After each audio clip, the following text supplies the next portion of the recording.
작년에 처음으로 이제 수익률 3자리 이상을 달성했다고. 반도체 기업 좋죠. 근데 내 피부에 투자하고 좋아지는데 그걸로 돈을 벌 수 있는 것만큼 좋은 게 있을까요?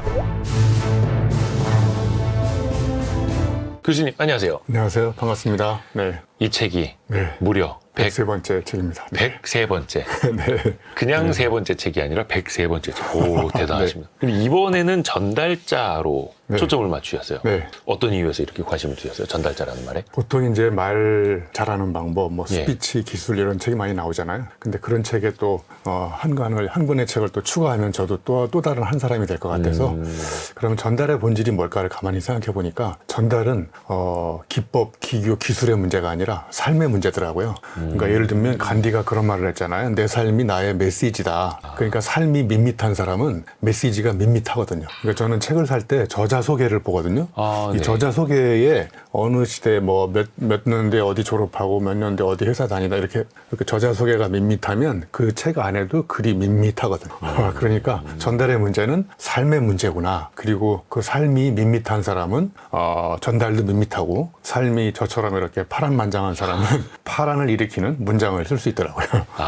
그리고 더 중요한 하나의 문제는 네. 이 전달자는 말 잘하는 방법 이런 걸 가르치는 게 아니라 한번 잘 말하는 게 뭘까? 저는 그 두 가지 차이가 굉장히 차이가 있다고 생각하거든요. 말 잘하는 사람은 전달의 어떤 기법, 기교, 어떤 성과 이런 거에 초점을 둬가지고 입담의 달인 이런 사람들이 말 잘하는 사람이 많아요. 네. 근데 잘 말하는 사람은 상대방의 감정이나 상태를 잘 이렇게 파악해보고 그러니까 이제 입담의 달인이라기보다는 귀명창, 경청의 달인이에요. 잘 들은 다음에 그러면 내가 이 상황에서 어떤 메시지를 전달하면 말 잘하기보다 잘 말하는 것일까? 그래서 말 잘하는 사람은 어떤 공허한 어떤 기술이라고 한다면 잘 말하는 사람은 삶을 자기 철학으로 전달하는 예술의 경지에 올라간 사람이 아닐까? 뭐 이런 생각을 해봤습니다. 네. 그러니까 말 잘하는 기술에 관한 책이 아니라 네. 전달에 관한 그런데 네. 알고 보면 삶에 관한 삶에 이야기일 관한 수도 있겠네요. 책입니다. 네. 그래서 말 잘하는 사람이 아니라 네, 전달을 잘하려면 삶을 잘 살아야 된다 이런 이야기입니다. 네.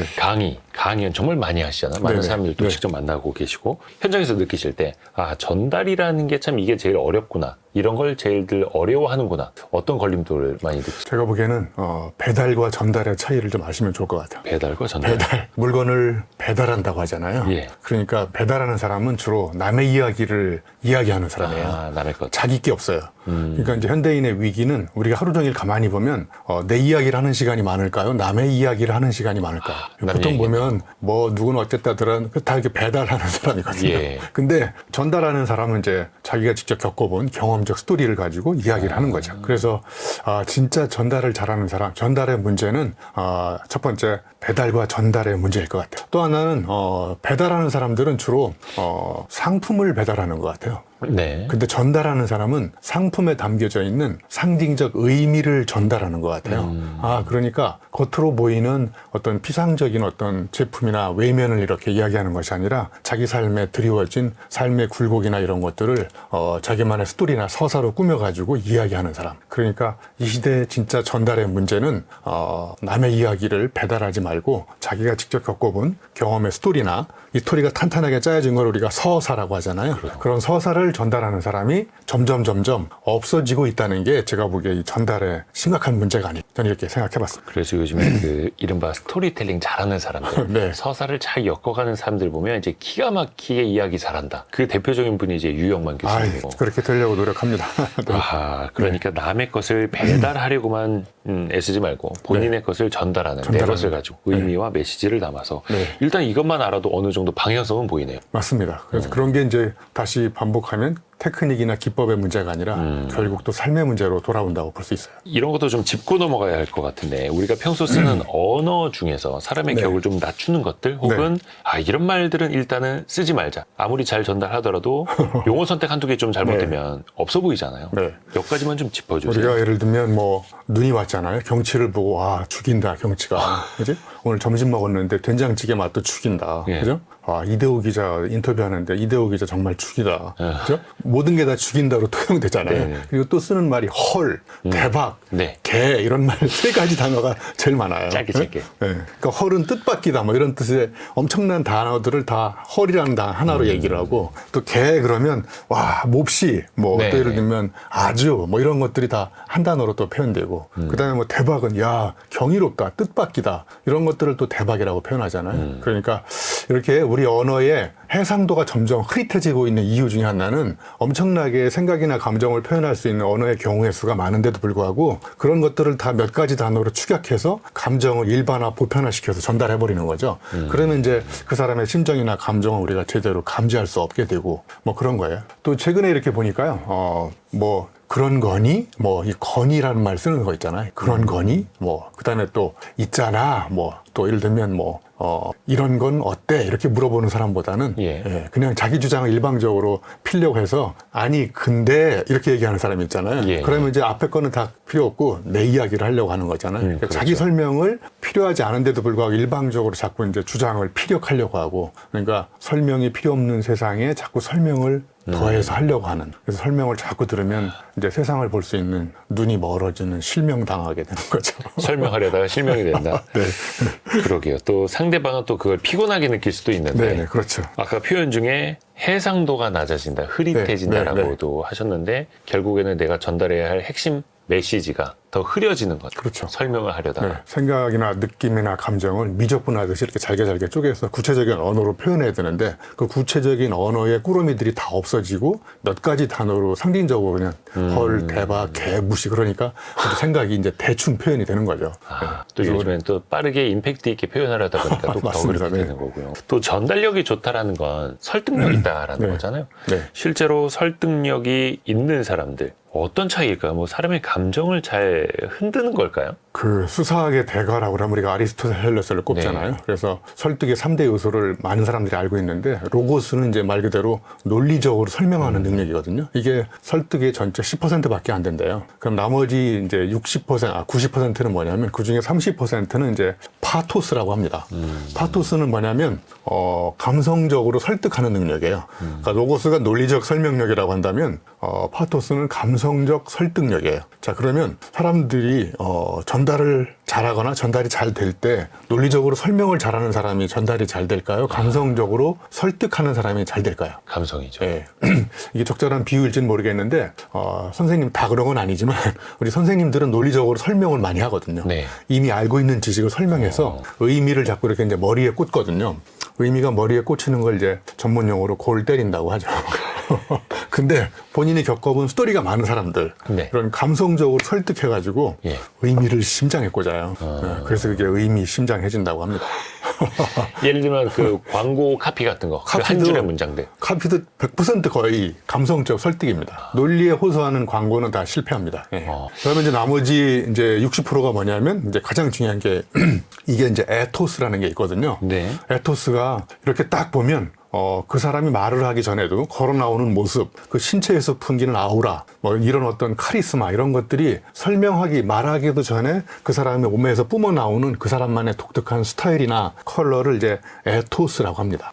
자, 그러면 이 에토스가 거의 설득의 60%를 차지한다는 거예요. 우리가 많이 경험을 해보지만 강인하를 딱 나오는 그 사람의 모습을 봤을 때 와, 형언할 수 없는 그 사람만의 어떤 독특한 어떤 아우라가 느껴지잖아요. 네. 범접할 수 없고 대체 불가능한 그 사람만의 스타일이 딱 느껴지는 거. 이게 이제 설득력의 약 60%를 차지한다고 합니다. 네. 어떻게 보면 맨 처음에 말씀해 주셨던 기술이 아니라 삶 그 삶의 자체다라는 게 여기서도 나오는 거네요. 왠지 에토스를 통해서. 저 사람 뭔가 있을 것 같다. 뭔지는 모르겠지만 뭐 불길한 예감이 들 수도 있고 뭔가 카리스마가 넘쳐서 신비의 베일에 쌓인 어떤 그런 보이지 않는 신비가 이렇게 느껴지기도 하고. 네. 좋은 것일 수도 있고 안 좋은 것일 수도 있지만 그것 자체가 그 사람의 삶이고 그 사람 삶이죠. 거기서부터 전달력과 네. 설득이 사실상 시작이 된다는 거죠. 그렇죠. 이미. 그거는 꾸며낼 수 없는, 형언할 수 없는 거죠. 예. 우리가 전달력에 대해서도 좀 이야기를 더 들어가 보겠습니다. 어떤 사람은 맛있게 말을 잘해요.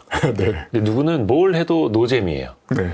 이거 어떤 차이일지 좀 예시를 좀 들어줄 수 있을까요? 네, 전달을 잘하는 사람들의 가장 중요한 특징은 비유법을 잘 쓰는 것 같아요. 전달을 교수님처럼. 잘못하는 사람 비위가 상하게 말을 하는 거예요.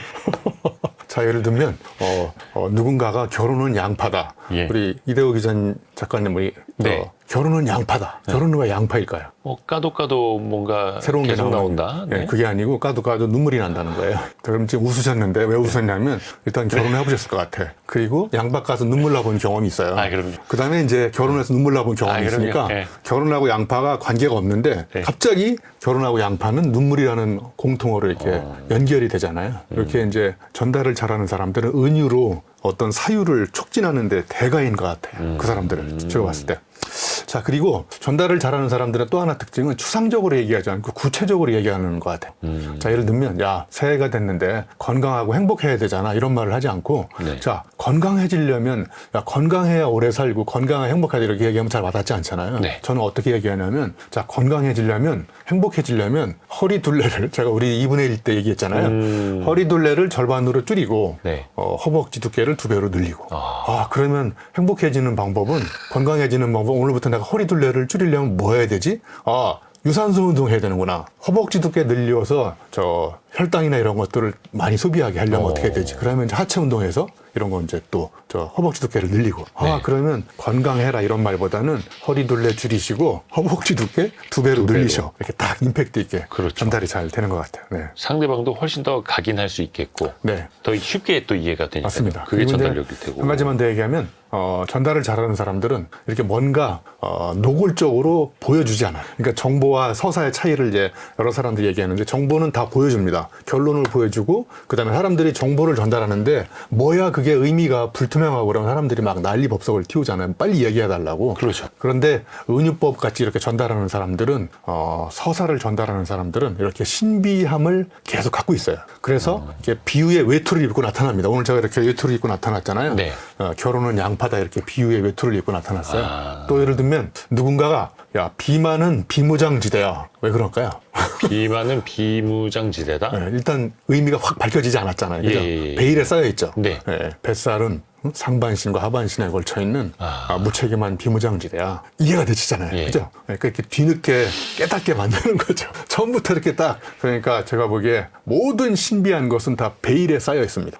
자, 그런데 요즘 현대의 문제는 뭐냐면 뭐 하는 게 노골적으로 다 까발려지고 있어요. 정보도 다 그렇고. 그렇죠. 그리고 빠르죠. 사람들이 의미를 찾아내기 위해서 머뭇거리거나 주춤하지 않아요. 다 그냥 빨리빨리 지나가고, 그죠? 예. 이런 게 지금 우리 사회의 전달의 문제를 일으키는 심각한 문제이고, 전달을 잘하는 사람과 못하는 사람들의 특징도 이렇게 비교를 해보면 쉽게 이해가 될 수 있을 것 같으네요. 너무 빠르게 사실 그대로 그냥 직진으로 가는 게 정보 전달에는 좋겠으나 좋은 설득할 때는 결코 도움은 안 된다는 그렇습니다. 거죠. 네. 오히려 더 비유를 통해서도 은유적으로 네. 이런 거 교수님한테 진짜 하나하나 배울 때마다 좀 신기합니다. 아이, 신비롭습니다. 거의. 네. 또 이제 전달을 잘하는 것 굉장히 중요하고 상대를 설득을 해야 하는데 사실은 듣는 사람 그게 누구냐도 되게 중요하잖아요. 네. 그 사람이 사람을 잘 안 믿어요. 아. 의심이 많아요. 그렇죠.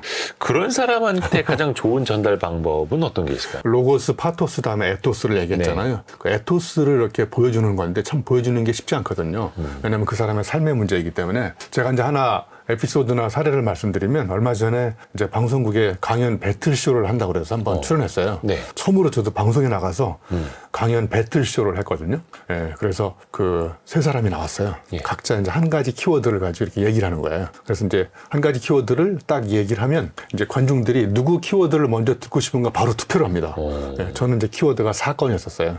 어떤 사람은 이제 인간관계, 어떤 사람은 이제 돈. 그러면 이대호 기자님, 그 돈과 인간관계와 사건 중에서 야. 어떤 걸 제일 먼저 듣고 싶어요? 좀 불리하셨을 것 같은데. 그렇죠. 사건? 당연히 네. 불리하죠. 네, 네, 네. 저는 50명 중에서 4표밖에 못 얻었어요. 전반전에. 일단은 시작할 일단은 때는. 시작할 때. 자, 그러면 이제 순서대로 강의를 시작해요. 네. 자, 1등한 사람은 이제 돈에 대해서 강의를 해요. 2등한 사람은 인간관계. 그럼 저는 이제 꼴찌했으니까 사건에 대해서 강의를 하잖아요. 아무도 사건에 대해서 이렇게 듣고 싶지 않을 것 같아요. 자, 그런데 세 사람이 강의가 끝난 다음에 바로 또 투표를 했어요.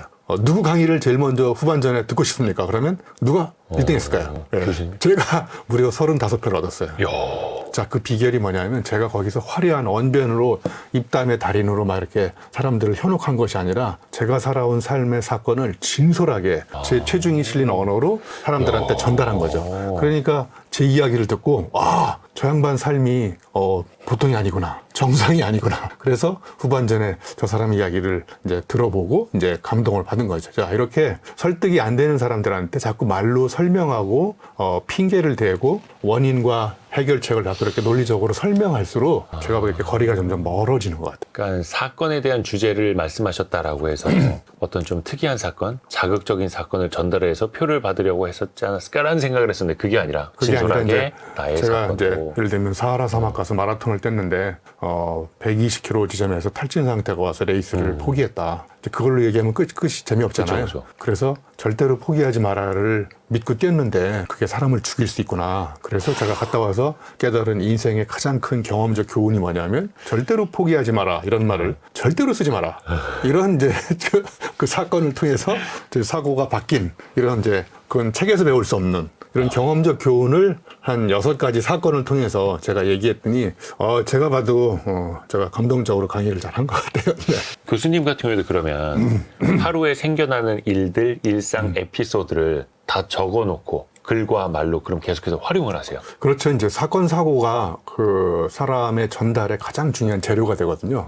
예를 들면 제가 2021년도로 기억되는데 국토 완주 그랜드슬램으로 자전거를 타고 다 1900km를 다 탔거든요. 대단하세요. 그러니까 예를 들면 서울에서 부산까지 인천 아라뱃길에서 부산 낙동강 하구토까지 633km를 가는데 예. 국토 종주라고 하거든요. 보통 이제 3박 4일 뭐 2박 3일 빨리 가는 사람은 가는데 가는 도중에 아무 사고가 없어요. 예. 그럼 제가 이제 부산까지 갔다 와서 여기 출연했는데 교수님 가서 뭘 배웠습니까? 그럼 제가 할 얘기가 없잖아요. 사고가 없으니까. 네. 그죠? 그러니까 저는 사고 날 때까지 다시 출발하거든요. 에? 그래야 사고가 났어야 그 사고 난 경험을 가지고 이제 사고가 바뀐 이런 교훈을 전달할 수 있는 거죠. 아니 그냥 발병 나는 것 정도로 하면 안 됩니까? 네. 그러니까 이렇게 사건, 사고가 많아야 전달할 거리가 생기고 전달할 거리가 없는 사람들은 주로 인생이 밋밋하다고 그랬잖아요. 평범하다고. 네. 왜 그 토크쇼에서 진짜 선호하는 많이 그 섭외하는 연예인들도 보면 에피소드 부자들 많지 않습니까? 네. 그런 분들이 어떻게 보면 사건이 많은 거고 많은 거죠. 또 그런 거 하나하나를 사실은 기억을 하고 잘 또 전달을 하는 거고. 전달하고. 그러니까 전달의 재료가 결국은 자기가 살아본 경험의 깊이와 넓이만큼 전달력의 깊이와 넓이가 저는 결정된다고 생각해요. 저는 가끔 그런 생각 하거든요. 나는 왜 그런 에피소드가 좀 별로 없을까? 너무 밋밋하게 살아서. 지금 쩔뚝거리시니까 사무실에서 넘어졌으니까 이것도 하나의 큰 사건, 사고인 거죠. 무릎팍 깨지고 이런 거. 자주 넘어지셔야 돼요. 그러네요. 생각해보면은 이런 거 하나하나가 또 우리 청취자분들하고 대화하는 또 소재가 되는 거고요. 그러니까 제가 언뜻 생각난 하나의 사례는 네. 여기 돼지가 목배 구조상 15도 이상 목을 못 들거든요. 그리고 돼지가 하늘을 못 쳐다본다 못 하더라고요. 쳐다본다고요. 예. 근데 돼지가 하늘을 보는 방법이 있어요. 어떻게 하면 볼 수 있을까요? 누우라고요. 그렇지. 걷다가 발을 잘못했다가 이렇게 자빠지면 네. 난생 처음 하늘을 볼 수가 있거든요. 난생 처음. 그렇죠. 그러니까 정상적인 방법으로는 볼 수 없는데 비정상적인 방법으로 볼 수 없는 가능성을 보게 되는 거죠. 자, 그러니까 인생은 평면으로 쫙 가는 사람보다 이렇게 가다가 우회도 해보고 가다가 잘못된 길을 들어서 가지고 또 뭐 구렁텅이에 빠지기도 하고 넘어지고 자빠지고 그런 경험이 결국은 그 사람한테 이렇게 하면은 이렇게 되는구나 이런 성찰의 포인트를 제공하게 되고 거기서 우리가 이제 깨달음의 교훈을 얻고 결국 그런 게 많은 사람들이 이제 전달력의 임팩트가 높은 사람인 거고요. 그런 경험이 없고 이제 책상에서 계속 책만 열심히 공부한 사람. 그러니까 경험이 없는데 개념이 엄청나게 많은 사람들이 있어요. 그런 사람들 이야기 들으면 이렇게 머리가 아프잖아요. 그렇죠. 가슴에 와닿지 않고. 그냥 개념으로만 들어야 되면. 네네. 이거 하나하나. 그러니까 저뿐만 아니라 우리 이 영상을 보시거나 방송을 들으시는 우리 네. 청취자 구독자분들도 그런 거 하나하나를 또 이제 누적하는 삶을 살아야겠다는 생각만 해도 네. 확실히 이제 전달자가 되는 좋은 맞습니다. 전달자가 네. 되는 그런 길의 출발이겠네요. 네, 그러니까 전달자로서 어디 학원에 가 스피치 학원한테는 죄송하지만 어디가 자꾸 말 잘하는 스킬도 배워야 되지만 그거 이전에 내가 이제까지 살아왔던 전반전의 삶을 돌이켜 봤을 때 이런 것이 부족하다. 그러면 이제 후반전 지금부터 우리가 이제 전반전하고 다른 삶을 살아가면 다른 삶을 살아간 만큼만 내가 다르게 전달할 수 있는 거예요. 제가 보기에는. 또 하나 교수님이 네. 30여 년간 또 현재까지도 앞으로도 전달자로 살아오셨고 네. 살아가실 거 아닙니까? 많은 학생들 또 청중들도 만나고 거기에서 겪었던 어떤 에피소드가 있다면 네, 알려주세요. 정말 제가 이제 강의를 여러 번 해보니까 강의하고 강연은 일단 틀리더라고요. 네. 강의는 5% 겸손하게 특정한 대상을 일정 기간 동안 계속 주기적으로 하는 게 강의거든요. 강의의 핵심은 5% 겸손해야 돼요. 그리고 논리적 설명을 잘해야 됩니다. 강의는 말 그대로 가르쳐 주는 거죠. 가르쳐 주는 거예요. 근데 강연은요, 일단 불특정 대상이고 일단 강의보다 숫자가 많아. 막 1000명, 제가 14,000명까지 해봤거든요. 한 자리에서요? 네. 그러면 10명, 20명, 30명 데리고 강의라는 거하고 예. 500명, 5,000명 이렇게 인원수를 데리고 거기서 가서 그냥 조곤조곤 설명하면 어떻게 될까요? 망하죠. 망합니다. 네, 망하죠. 자, 그러니까 이제 강연은 가장 중요한 게 5% 오버해야 돼. 오버해서 자기만의 아까 말씀드렸던 에토스나 카리스마나 아우라로 청중을 일단 휘어잡아야 해서. 그래서 내가 주도권을 갖고 끌고 가야지 거기서 예, 제가 부족하지만 뭐 부족한데 왜 나와서 거기 합니까? 그죠? 같다, 같아요. 좋아요 그러면 되지. 좋아요, 좋은 것 같아요. 이대호 기자님 말 잘하는 것 같아요. 말 잘한다 그러면 되지. 말 잘하는 것 같아요. 이런 걸 쓰면 안 되거든요. 자, 일단 그 에피소드를 말씀드리기 전에 강의와 강연의 차이가 이런 차이가 있어서 제가 이제 대중 강연을 하면서 많이 느꼈던 것 중에 이제 몇 가지 에피소드 중에 하나는 첫 번째는 제가 2014년도로 기억이 되는데 잠시 실내체육관에서 예. 14,000명을 대상으로 제가 강의를 했거든요. 뭐 콘서트였습니까? 네, 제 강의를 들어 14,000명이 왔는지 알았더니 제 뒤에서 쥐드래곤이 공연을 하더라고요.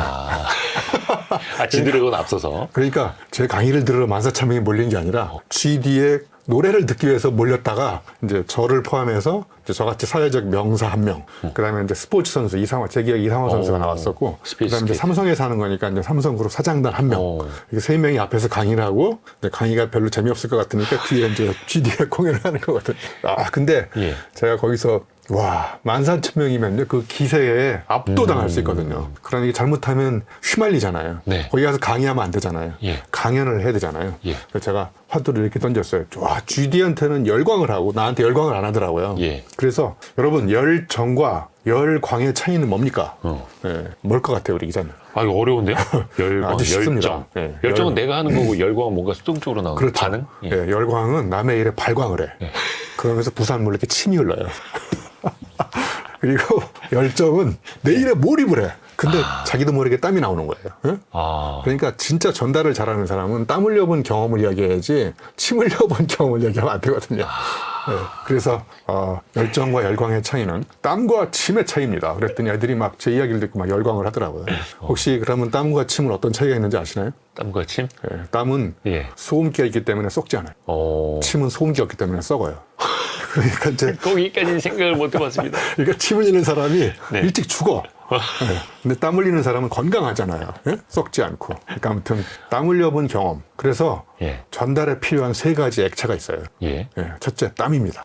땀 흘려본 경험이 있어야 돼요. 둘째 뭘까요? 두 번째, 액체. 일단 침은 아니. 침은 아닙니다. 침 튀고 하면 안 예, 되죠. 예. 눈물입니다. 눈물 흘려본 경험. 그 다음에 세 번째, 피 흘려본 경험. 피땀 눈물. 그러니까 피하고 땀이 합쳐지면 피땀이 되잖아요. 예. 눈물하고 피가 합쳐지면 피눈물이 되고. 그러니까 땀과 예. 눈물과 피 흘려본 경험이 있는 사람이 전달을 잘하는 겁니다. 제가 보기에는. 이런 분들은 뭐 이야기거리 뭐 끝없이 나오죠. 끝없이 나오는 거죠. 예. 네네. 거의 그리고 뭐- 이제 두 번째 에피소드는 예. 우리 대한민국 강사들이 마지막 가서 강의하고 싶은 데는 제가 보기에 공중파도 공중파고 뭐 요즘에 유튜브도 많이 있지만 S그룹 사장단 강의예요. 어렵다고요? 예, 거기가 너무 진지해서. 아침 7시에 예. 사장님들 한 50명이 앉아 있는데 강의장 분위기가 영하 20도예요. 그래서 강사들의 무덤이야. 거기 가면 강사들이 다 얼어 죽어요. 말하기 전에 싸늘해. 거기서 만약에 성공했다. 네. 그러면 이제 강사로 가는 탄탄대로 길이 열립니다. 왜냐면 보증 수표니까. 거기서 내가 전달을 했다는 거잖아요. 예. 그 사장단 50명을 감동시킨다는 얘기는 대단한 내공이 아니면, 그러니까 거기서 또 책에 나온 얘기하면 장렬히 전사하거든요. 또 공부 열심히 하시는 분들이니까 이미. 이미 웬만한 정보들은 다 갖고 있어. 네. 그러니까 그 사람들이 몰랐던 사실을 새롭게 깨닫게, 그리고 저럴 수도 있겠다라는 이런 감각적 각성을 줘야지 논리적으로 전달하면 또 실패할 수 있거든요. 하나 더 들은다면 제가 이제 2024년도에 100번째 책 코나투스 책을 낸 다음에 네네. 100번째 출판 기념회 강연을 했어요. 제가 좋아하는 130명만 딱 초대해서 제가 이제 행사를 책을 사서 책을 읽을 수 없는 이런데 이제 기부를 하자. 네. 그래가지고 그때 3,000권을 책을 팔았어요. 그래가지고 3,000권을 기부 받아가지고 군대에 1,000부 기부하고 뭐 이런 식으로 해서 이렇게 저한테는 개인적으로 엄청나게 의미가 있는 그런 행사를 했는데 그때 이제 이 코나투스라는 개념이 뭐냐면 이런 겁니다. 혹시 이전 여행을 떠나기 전날 네. 다리가 떨리세요? 심장이 뛰세요? 심장이 여행은 뛰어야죠. 심장이 뛰죠. 예. 여기 출근하는 날은 이제 다리가 떨리고 그죠? 그리고 우리 여성분들한테 물어보면 명절 때 시댁에 갈 때 발걸음이 무거울까요? 무겁죠. 네, 무겁죠. 그러니까 코나투스가 뭐냐면 나한테 아픔이나 슬픔을 주는 정서는 가급적 끊으라는 거예요. 그리고 나한테 기쁨이나 즐거움을 주는 정서는 2배로 늘려서 해보고 그렇게 살면 인생의 후반전이 행복해질 수 있다는 게 이제 코나투스라는 개념이고 결국은 이제 제가 코나투스에서 전달하고 싶은 메시지는 뭐였냐면 우리 모두가 다 원본으로 태어난 거예요. 원본. 근데 살면서 다른 원본을 복사하기 시작해. 비교하고. 그래서 원본이 태어나서 다른 사람의 인생을 복사하면서 죽는 인생을 복사라고 해요. 죽을 사자를 써서 네. 복사. 그러니까 그렇게 살지 말고 너는 대체불가는 너만의 원본이 있는데 왜 다른 사람의 원본을 복사하면서 사느냐. 그런 메시지를 던진 게 저의 이제 100번째 책 출간 기념이었어요. 누구나 진품이고 진본이고 원본인데 왜 다른 카피하는 삶을 살려고 하느냐. 네. 요즘에 그래서 퍼스널 브랜딩이라는 표현 많이 쓰잖아요. 특히 뭐 SNS, 온라인, 뭐 디지털 시대다 보니까 나 자신을 잘 알려야 한다? 이런 식으로. 또 유명세가 또 돈이 되기도 하고 네네. SNS에서는. 근데 교수님은 그걸 넘어서 휴먼 브랜딩을 강조하셨어요. 이것도 네. 어떻게 다른 거예요? 퍼스널 브랜딩은 내가 이걸 잘할 수 있다. 너보다. 그래서 남과 경쟁을 해서 넘버원이 되려고 하는 싸움이 이제 퍼스널 브랜딩이에요. 자, 그럼 예를 들어서 100m를 10명이서 똑같이 출발해. 그러면 거기 1등이 나올 거 아니에요. 네. 거기서 1등은 영원한 1등이 될까요? 그럴 수 없죠. 또 싸워야 되잖아요. 계속 바깥에 있는 사람하고. 근데 100m를 360도 방향으로 뛰면 어떻게 될까요? 360도 방향으로 뛰어. 이대호 기자는 북쪽으로 뛰고 저는 남쪽으로 뛰고 막 이렇게 서로가 다른 방향으로. 서로부터가 다른 방향으로 뛰면 경쟁 상대가 누가 될까요? 나 자신밖에 없죠. 나 자신이죠. 이게 굉장히 중요한 차이입니다. 그러니까 퍼스널 브랜딩은 항상 남하고 경쟁해서 넘버원이 되려고 하지만 휴먼 브랜딩은 어제의 나와 비교를 해. 내가 어제 이렇게 생각했고 이렇게 행동했는데 오늘은 그러면 어제와 다르게 뭔가 좀 다르게 그러니까 비교 대상이 바깥에 있는 다른 사람이 아니라 안에 있는 나예요. 내가 경쟁 상대가 되는 거예요. 그래서 이제 어제의 나와 비교하면서 이제 대체가 불가능한 넘버원이 아니라 온리원이 되는 거죠.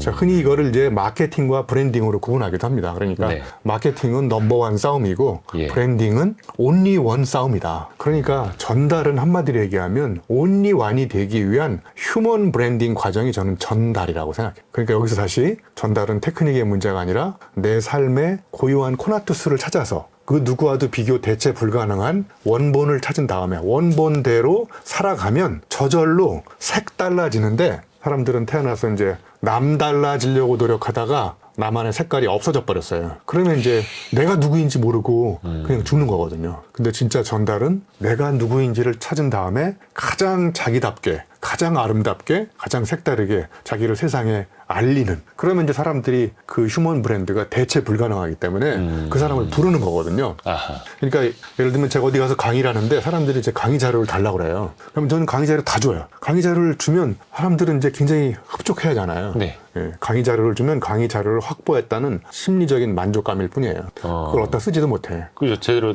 살펴보지도 않아요. 예. 살펴보지도 않고 네. 어디다 저장했는지 기억도 안 나고. 예. 예? 컴퓨터 폴더 안에 뭐 한 5년 전 거 이렇게 있죠. 네, 예. 그러니까 저만의 색깔로 디자인된 컨텐츠는 제 삶이 거기에 담겨 있는 거거든요. 그러니까 그거를 누가 대신 강의해도 저하고 똑같이 흉내내기가 쉽지 않거든요. 그러니까 예를 들면 좀 오만자만한 것 같지만 인간 유형만의 강의는 뭔가 색다른 것 같아.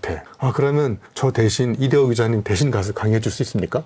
그러면 이제 일단 거기서 원하지도 않고 나는 유형만의 색깔이 있는 강의를 원한다는 거죠. 그게 바로 이제 휴먼 브랜딩이 된 거죠. 지식 생태학자로서. 네. 그러니까 제가 30년 전에 지식 생태학자 유형만 이렇게 이제 휴먼 브랜딩을 시작해서 작년 2025년도에 한국 소비자 포럼에서 주관하는 브랜드 대상에서요.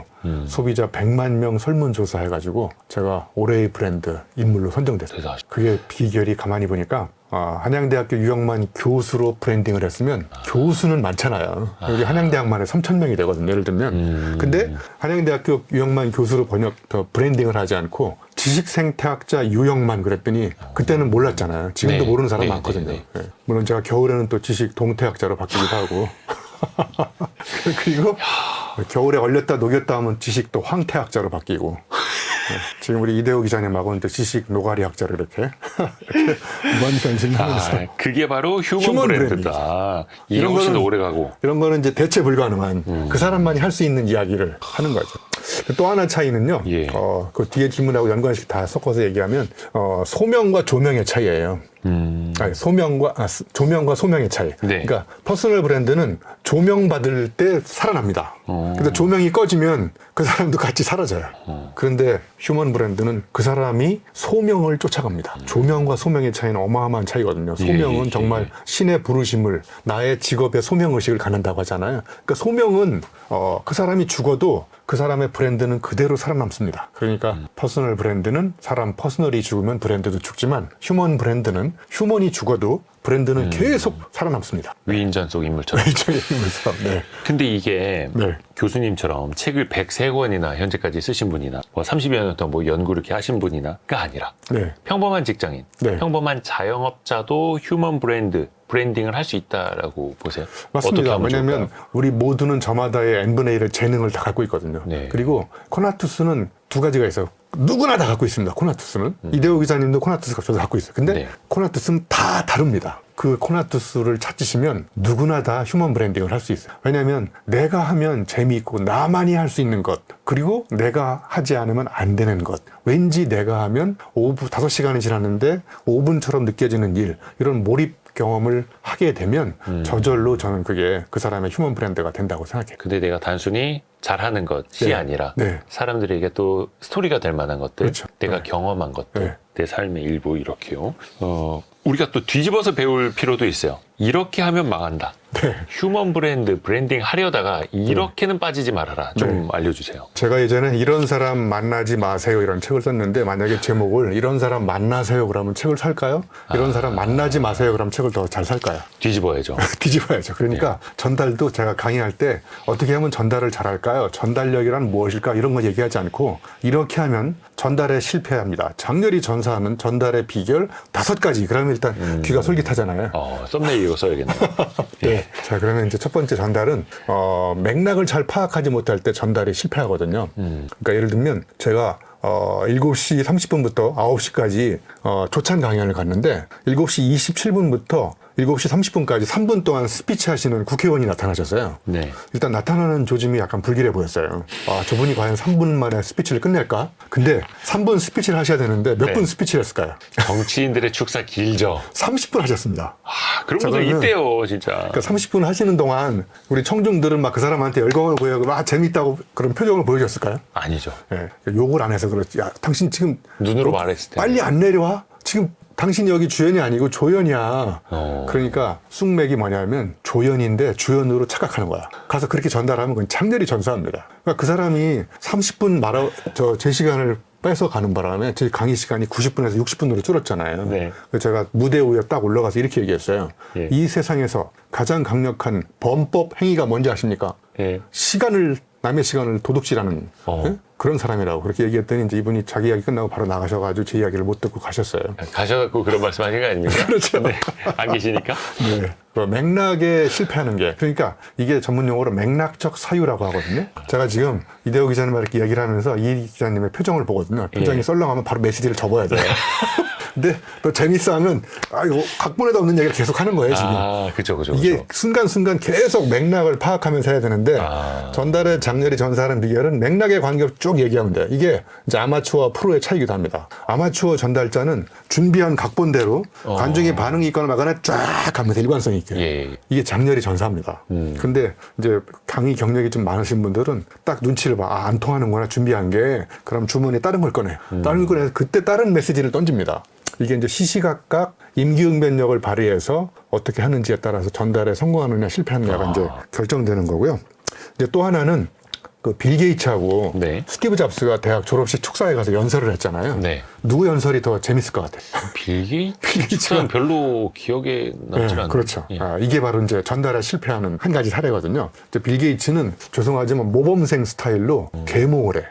그리고 선전을 해. 네. 옳은 이야기를 해요. 예. 듣고 나면 그래 맞는데 그 이해는 가는데 와닿지가 않아. 그래서 뒤에서 이제 속고 너나 잘해. 뭐 이런 걸로. 근데 스티브 잡스는 이렇게 얘기합니다. 나 사생아였다. 나 대학 때려치웠다. 나 사장하다 쫓겨났다. 그러니까 자기가 눈물 흘렸던 경험을 가지고 선전을 하지 않고 선동가 스타일로 야, 마음을 흔들어. 마음을 흔들어요. 그러니까 이 물건을 훔치면 범인이지만 마음을 훔치면 애인이 됩니다. 그러니까 스티브 잡스가 그 마음을 막 뒤흔드는 거야. 맞아. 그러니까 감동시키면 행동합니다. 그러니까 전달에 실패하려면 감동시키지 말고 사람들의 머리를 계속 공략해서 그냥 저 모범생 스타일로 선전을 하면 되나요? 그게 전달에 실패하는 방법이고. 실패하는 비결. 세 번째는 이제 두 번째 거하고 연결이 돼 있는데요. 아까도 우리가 얘기했던 것처럼 설득하는 것보다는 설명이 길어지면 이제 전달에 가장 잘 실패합니다. 그러니까 설명을 한다는 얘기는 뭐냐면 내가 겪어본 경험이 없어요. 그래서 주로 남의 이야기를 인용해가지고 끌어다가 그렇다고 한다더라. 카다라 통신 뭐 이런 거 있잖아. 그런 게 길어지면 길어질수록 이제 전달에 실패하는 거예요. 그러니까 예를 들면 우리 대학 교수님 다 죄송하지만 다 그런 건 아니라고 얘기해. 또 교수님들이 항의하면 제가 빠져나갈 구멍부터 예. 만들어 혹시 놓을게요. 개론책 읽고 막 감동받으신 분 계세요? 개론. 없죠. 예. 그럼 개론은 왜 감동적이지 않을까요? 걷기만 하고 어렵기만 네. 하고. 개론에는 설명이 많아요. 네. 설득이 별로 없어. 왜 그런 거냐면 본인이 겪어본 아픈 스토리가 없어.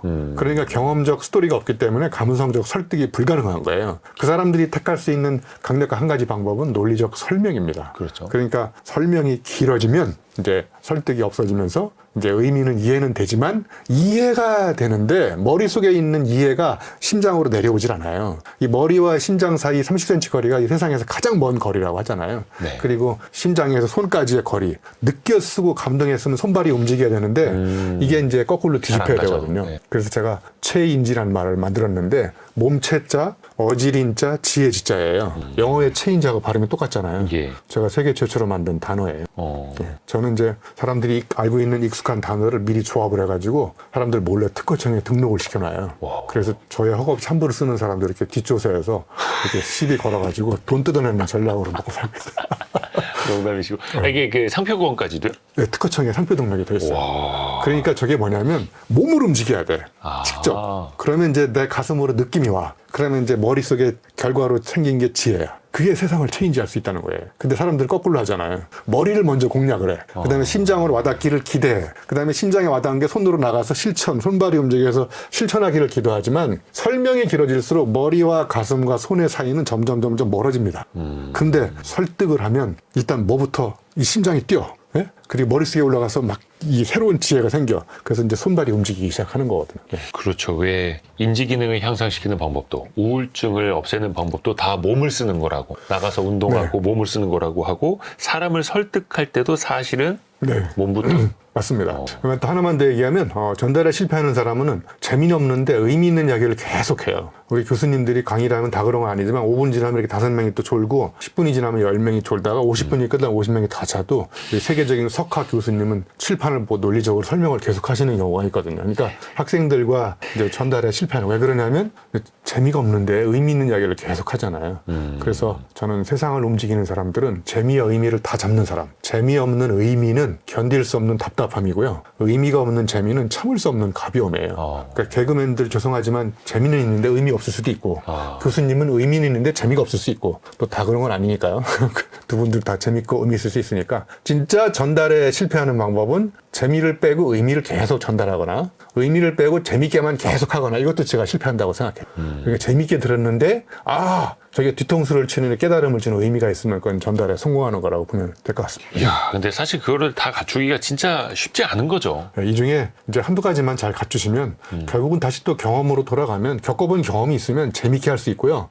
또 설명하지 않고 설득할 수 있고 그다음에 맥락적 사유를 잘 할 수 있어요. 해본 경험이 없기 때문에 쑥맥이 되는 거예요. 제가 보기엔. 쑥맥. 네, 맥락을 파악 못하는 게 쑥맥이잖아요. 그럼 반대로 네. 진짜 전달을 잘하는 사람들 네. 탁월한 전달자들이 가진 능력 공통적으로 갖고 있는 그 공통점이 있다면 좀 알려주세요. 노하우도 좋고요. 여러 가지가 있지만 이제 아까 얘기했지만 비유법을 잘 쓰는 사람은 첫 번째로 아까 말씀드렸고 비유법. 예, 그다음에는 이제 당연함을 부정하는 사람들이 전달을 잘해요. 우리가 보통 사람들은 당연하다 그러잖아요. 예. 딱따구리가 이제 나무를 찍는 걸 뭐 아들이 아빠한테 질문을 던졌어요. 아빠가 딱따구리가 이렇게 나무를 찍는데 왜 쟤는 두통이 안 걸려? 그럼 아빠가 뭐라고 할까요? 대답을. 야, 딱딱 우리가 막 고무를 찍냐? 나무를 찍는 건 당연한 거야, 인마. 그러면 이제 아들은 아빠한테 더 이상 배울 게 없다는 걸 바로 판단하고 그다음부터 질문을 던지지 않지. 그러니까 보통 사람들은 세 가지 단어가 많아요. 별로 재미도 없고 의미도 없었네. 자, 원래 그래. 당연한 거야, 인마. 물론 그럼. 이게 원래, 물론, 당연히 세 가지 단어가 생각의 교도소에 살아요. 이런 단어가 늘어나면 이제 인생이 재미없어지는 건데 전달을 잘하는 사람도 이걸 깹니다. 통념을 깨는 거예요. 그러니까 예를 들면 자, 리처드 바크가 쓴 갈매기 꿈에 보면 거기 높이 나는 새가 멀리 본다 이런 말 나와요. 네네. 근데 높이 나는 새가 멀리 볼까? 사람들은 당연하다고 생각하죠. 네. 근데 나는 거기다 질문을 던져봤지. 과연 높이 나는 새는 다 멀리 볼까? 근데 거기 조사해 보니까 새가 갈매기인데 갈매기는 근시래요. 시력이 안 좋아요? 그래서 멀리 어차피 못 봐. 멀리 못 봐. 그 제가 세계 최초로 그걸 밝혀냈잖아요. 응? 그래서 리처드 바크한테 이메일 보내려고 했더니 그분이 죽어가지고 지금 밝혀낼 수가 없잖아요. 응? 갈매기의 꿈. 그 감동적인 소설에. 네. 예. 그리고 가정을 부정합니다. 전달을 잘하는 사람. 그러니까 이런 가정 있잖아요. 선풍기에는 날개가 있다. 이게 가정이잖아요. 응? 그러면 지금 이제 다이슨의 선풍기에서 날개 없는 선풍기가 나왔잖아요. 근데 지금 보면 그게 당연하다고 생각하지만 다이슨은 세계 최초로 이런 질문을 던진 거예요. 모든 선풍기에는 꼭 날개가 있어야 될까?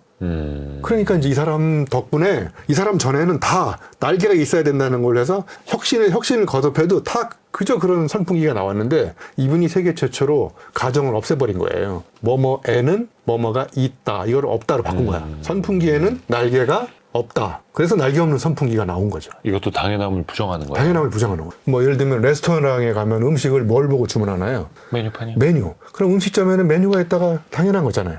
근데 메뉴를 없애버려.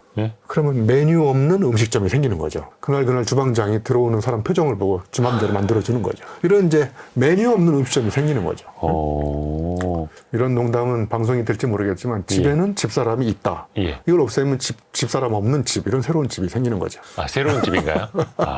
네. 자유를 만끽할 수 있는. 네. 그리고 이제 그 순간적으로 전달을 잘하는 사람들은 이렇게 유머가 풍부해요. 그렇죠. 유머. 그러니까 유머는 뭐냐면요. 기대를 망가뜨려야 되거든요. 그러니까 예를 들면 AI한테 야, 사과 10개 중에 3개 먹으면 몇 개 남느냐 물어보면 AI는 뭐라고 대답할까요? 그러니까 이성적으로 계산하겠죠. 7개. 그러니까 AI는 논리 기계거든요.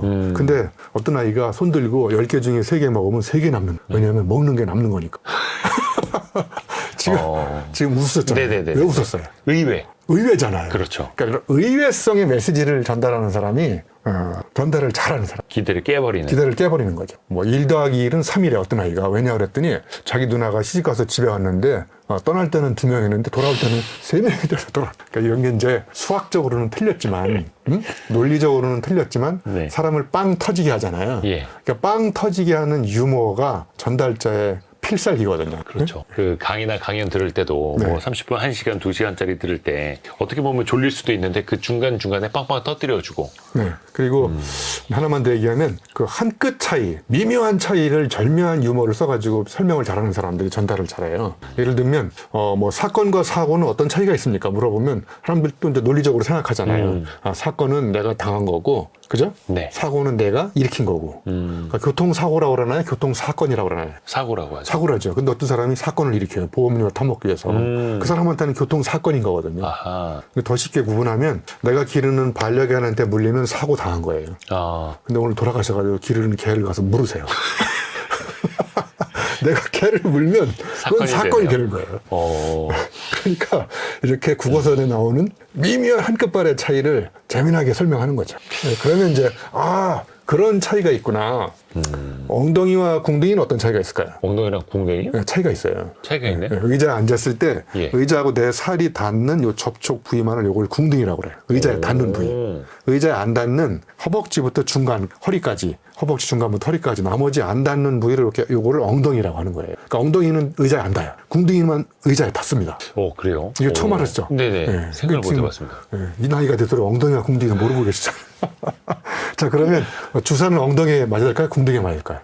궁둥이에. 그럼 아무 데나 맞을 때 그거는 간호사가 놔주는 대로 맞으면 되거든요. 허벅지에 맞을 수도 있고. 근데 이건 제가 꾸며낸 이야기가 아니고 국어 실력이 밥 먹여준다 이런 책에 보면 방망이와 몽둥이, 뭐 병마개와 병뚜껑. 이대호 기자님 화가 날 때 뚜껑이 열려요? 마개가 열려요? 뚜껑이 열리죠. 뚜껑이 열리잖아요. 그러니까 뚜껑은 겉표면만 둘러싸고 있는 거고 마개는 코르크처럼 와인 안으로 들어가 있는 거. 이게 마개예요. 그러니까 이런 미묘한 한 끝발의 차이를 사람들이 대충 알고 대충 전달하니까 내 몸에 사는 가장 큰 해충 이름이 대충이 되는 거죠.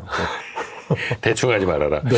그러니까 탁월한 전달자들은 또 이런 거를 마치 여러 가지 요리 도구를 쓰듯이 막 자유자재로 쓰는 거고요. 이것도 연습이 필요합니다, 사실은. 네. 그리고 이제 하나 더 얘기하면 뜻밖의 질문을 자주 던집니다. 뜻밖의 질문. 그러니까 예상치 못한 질문. 네? 네. 뭐 예를 들면 시어머니가 아플 때는 왜 머리가 아프고 친정엄마 아플 때는 왜 가슴이 아플까요? 그럼 물어보면 이제 여자분들은 알거든요. 여성분들은 시어머니는 나의 어머니가 아니기 때문에 관계가 없어. 그러니까 머리가 아프고 친정엄마는 나하고 관계가 있으니까 가슴이 아파. 그러니까 시어머니가 아프면 이제 새벽에 통장으로 돈을 보내드리거든요. 그리고 푹 주무세요. 네. 친정엄마가 아프면 새벽에 달려가면 이게 달려가느냐 통장에 구자로 돈을 보내드리고 푹 주무시느냐.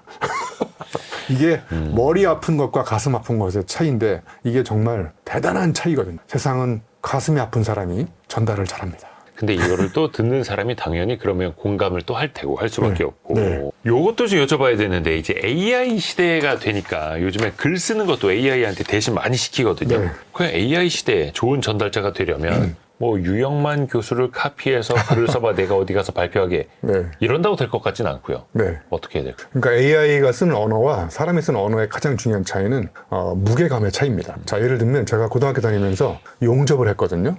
제가 용접공 출신입니다. 네. 용접공 세계적으로 유명한 3대 용접공이 엘빈 토플러, 브라이언 트래시, 한국의 유영만이 세상에 세계적으로 유명한 3대 용접공이거든요. 엘빈 토플러 박사가 용접을 했었어요? 네, 네. 세상을 지배하는 사람이 되려면 용접을 해야 됩니다.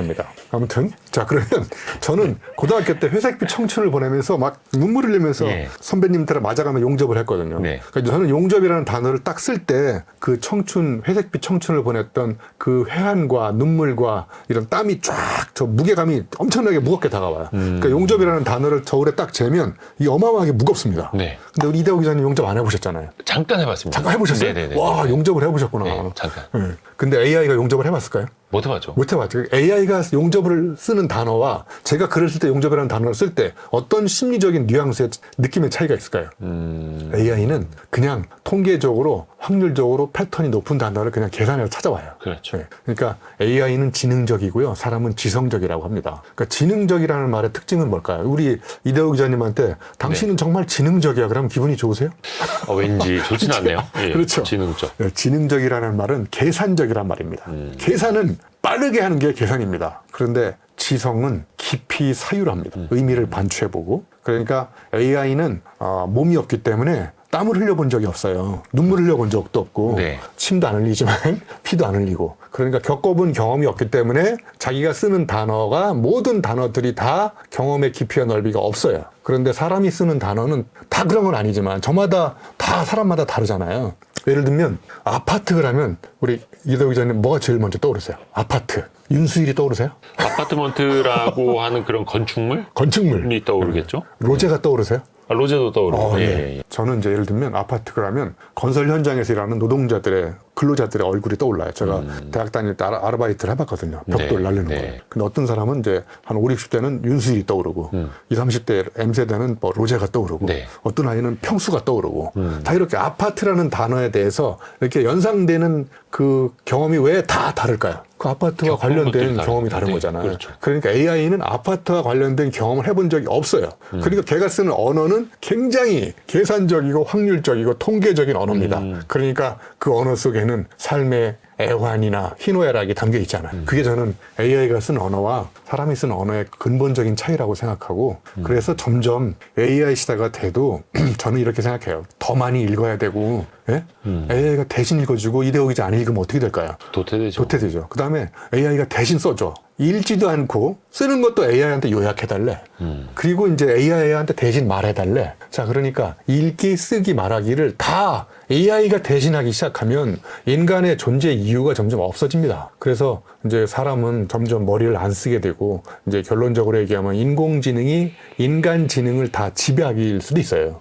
이거를 깨는 방법은 이제 다시 또 원점으로 돌아가서 경험도 해보고 감각적 데이터를 많이 갖고 있어야 돼요. 그리고 책을 읽어서 내가 겪었던 경험을 어제와 다른 언어로 번역해. 그래서 자기만의 언어로 계속 전달을 해야 이게 이제 삶의 서사가 살아나는 거고 인간다운 면모가 이제 되살아난다고 생각합니다. 맨 처음에 이야기했던 그 네. 전달의 방법은 기술이 아니라 삶이다. 이게 네. AI 시대에도 쭉 이어져 나와서 맞습니다. 네. 관통을 하는 그 이야기였네요. 오늘 저희가 전달자라고 하는 책, 유영만 교수님의 103번째 책을 이야기하고 있는데요. 이 책을 관통하는 핵심 구절 하나를 직접 좀 낭독을 부탁드리려고 합니다. 네, 제가 너무 좋은 말들이 많아가지고 고르기가 오히려 더 쉽지 한 않습니다. 문장만 딱 읽어보면 네. 105페이지에 전달력은 익숙한 세계에 길들여져 있는 세상의 관습을 벗기고 새로운 습관의 옷을 입히려는 안간 힘이다. 관습의 옷을 벗고 새로운 습관을 입히는 새로운 습관의 옷을 입히려는. 그러니까 전달은 이제 언어적인 점성을 깨는 거거든요. 점성이라는 게 뭐냐면 귀뚜라미 그러면 어떻게 우나요? 귀뚜라미. 네. 아, 어떻게 울지? 이거 어떻게 표현해야 귀뚤귀뚤 됩니까? 뭐. 예? 귀뚜라미가 네. 귀뚤귀뚤 울나요? 네, 네. 매미는 어떻게 오나요? 맴맴. 이렇게 이제 한 단어를 떠올리면 끈적하게 단어가 착 달라붙죠. 예. 이거를 깨부숴야 됩니다. 책상 위에 책이 가로쳐 있어요. 뭐라고 쓰실 거예요? 가로에 책상 위에 책이 책상 위에 네. 이렇게 반듯하게 놓여 있다. 놓여 이런 있다. 식으로. 네. 또 더 표현해 보세요. 책상 위에 누가 책을 던져놨다. 네. 예, 쌓여 있다. 뭐 이런 이게 이제 식으로. 분기점이라고 그러는데 책상 위에 책이 가로 안에 써 있으면 여기를 얼마나 다양하게 쓸 수 있는지가 분기점의 경우의 수가 되는 거예요. 이런 게 많은 사람들이 이제 언어의 해상도를 높여가지고 구체적으로 쓰는 거예요. 책상 위에서 책이 3시간째 누워서 주인을 기다리고 있다. 3시간째 나를 봐달라고 소리쳐서 아우성을 치고 있다. 책상 위에 책이 너무나 소리 질러가지고 지금 목이 쉬어가지고 잠깐 잠을 자고 있다. 뭐 이게 계속 다르게 표현하는 거예요. 그러면 그만큼 전달의 경우의 수도 넓어지는 거죠. 네. 다양하게 표현도 해보고. 네, 그걸 이제 소설가 배수하는 이제 언어의 틈새라는 단어로 표현했어요. 틈새가 뭐냐면 바깥의 경치를 보고 와 죽인다 이렇게 표현하지 말고 바깥의 경치가 아름답잖아요. 첫눈이 온 풍경을. 그러면 첫눈이 온 풍경의 그 느낌하고 내가 갖고 있는 언어의 꾸러미 사이에는 항상 격차가 있어요. 그 격차를 언어의 틈새라고 그러는데 그걸 계속 메우려고 노력하는 사람들이 작가가 되는 거고 격차가 있거나 말거나 죽인다 헐 대박 이렇게 얘기하는 사람들은 이렇게 평범한 사람으로 죽는 거고 그런 거죠. 어떻게 하면 말을 잘할 수 있을까?